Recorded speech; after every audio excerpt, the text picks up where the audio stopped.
तर थोडासा बॉल बाहेर जातोय ऑफसाईडच्या दिशेनं. पंचांनी या ठिकाणी वाईड असा घोषित केलेला. येणारे 6 चेंडू आणि बनवायचे 9 धावा. बॅटिंग स्ट्राईक वरती असेल रजत, ज्याने अगोदरच्या शतकमध्ये सलग 3 षटकार ठोकले होते. 7 चेंडू आणि 19 धावा रजतच्या बॅटमधून आपल्याला पाहायला मिळतील. दरम्यान फुल चेंडू सचिनचा. फटकवलेला चेंडू बॅटची आतली कडा घेतोय, लेग साइडच्या दिशेने जातोय. गौरव फील्ड करतोय, थोडीशी मिस फिल्डिंग पाहतोय. बॅकअप चांगला आहे, बॅकअप चांगला आहे. निश्चित या 2 धावा पूर्ण होत आहेत.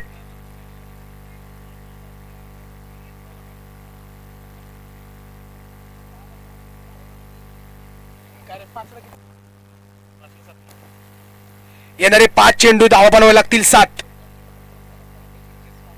कंपल्सरी चेस या स्पर्धेचा नियम.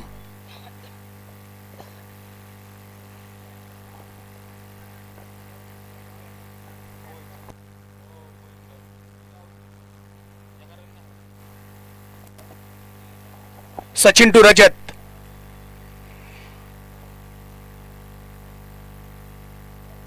अकोटप्याचा टाकलेला बॉल. आता मात्र पंचांनी या ठिकाणी वाईड घोषित केलेला. 1 धाव अतिरिक्त स्वरूपामध्ये भेटते. एका धावेने संघाची धावसंख्या पोहोचते 32 या धावसंख्येवरती. येणारे 5 चेंडू धावा बनावे लागतील 6.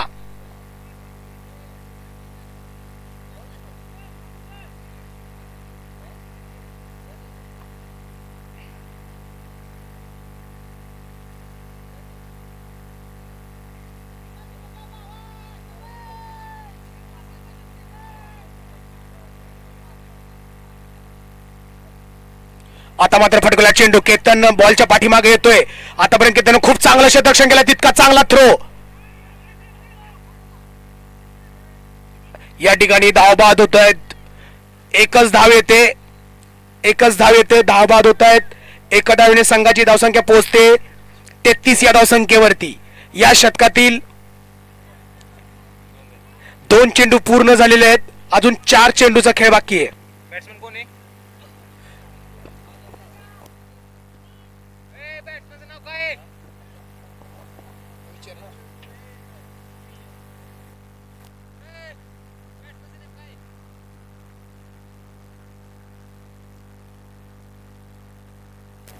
बॅटिंग करण्यासाठी मैदानाच्या आत दाखल होते अखिलेश. 4 चेंडू 5 धावा. येणारे 4 चेंडू धावा बनवावे लागतील 5. कंपल्सरी चेस या स्पर्धेचा नियम. बॅटिंग स्ट्राईक वरती आहे रजत, नॉन स्ट्राईक वरती आहे अखिलेश, वरती आहे सचिन.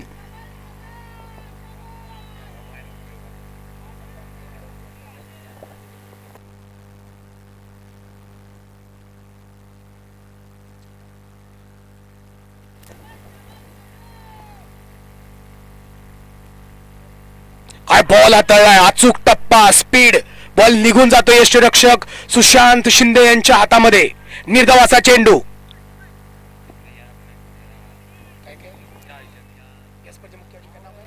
या स्पर्धेचे मुख्य आयोजक सचिन जाधव पाटील यांचं या ठिकाणी आगमन होतंय. सहर्ष स्वागत.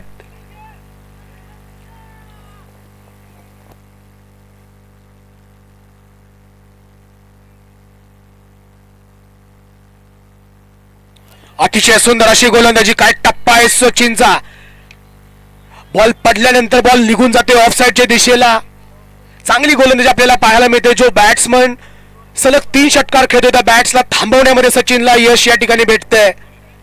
येणारे 2 चेंडू धावा बनवायला लागतील 5. काय सामना रंगतोय मैदानाच्या आतमध्ये. सचिन टू रजत. पुन्हा एकदा चांगला हाताळा चेंडू. गौरव येतो बॉलच्या दिशेने जोरात येतोय. चांगले फिल्डिंग त्या ठिकाणी पाहायला मिळतंय गौरवचं.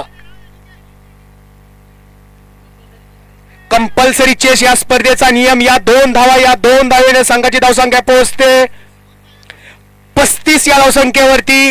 येणारा 1 बॉल धावा बनवायला लागतील 3. चला, जास्त टीम मीटिंग अलाउड नाहीये, आपण त्याची नोंद घ्यायची. थोडी घाई करायची. बॉल राहिला 1, धावा माराव्या लागतील 3. बॅटिंग स्ट्राईक वरती असेल रजत.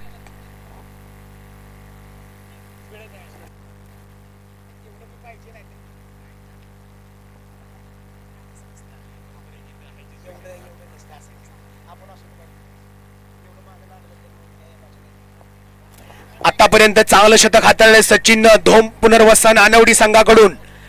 आता येणारा 1 बॉल असेल, धावा माराव्या लागतील 3. कंपल्सरी चेस या स्पर्धेचा नियम. बॅटिंग स्ट्राईक वरती रजत. सचिन निघालाय. काय बॉल हाताळलाय, ब्लॉक करण्याचा प्रयत्न. बॉल फील्ड होतोय आणि या ठिकाणी धोम पुनर्वसन ने हा सामना जिंकून अंतिम फायनल मध्ये त्यांनी धडक मारलेली आहे. काय सामना खेळला, रजतनं चांगली फटकेबाजी केली, मात्र शेवटी त्यांना आपल्या संघाला विजय मिळवण्यामध्ये अपयश आलेलं आहे. दोन्ही संघाचं खूप खूप अभिनंदन, खूप चांगले खेळलेत. धोम पुनर्वसन संघाकडून जे शेवटचं शतक हाताळले सचिननं, काही शतक हाताळले, 8 धावा त्यांनी खर्च केलेत आणि 2 धावेनं हा संघ या ठिकाणी विजेता ठरतोय. स्वर्गीय लक्ष्मणरावजी पाटील स्मृती चषक स्पर्धेमधील अंतिम सामन्यासाठी धोम पुनर्वसन संघ हा पात्र झालेला आहे. चला यानंतरचा सामना शिवशक्ती सुरूर वर्सेस शिरवळ. शिवशक्ती सुरूर या संघाला विनंती की आपले 11 खेळाडू आपण मैदानाच्या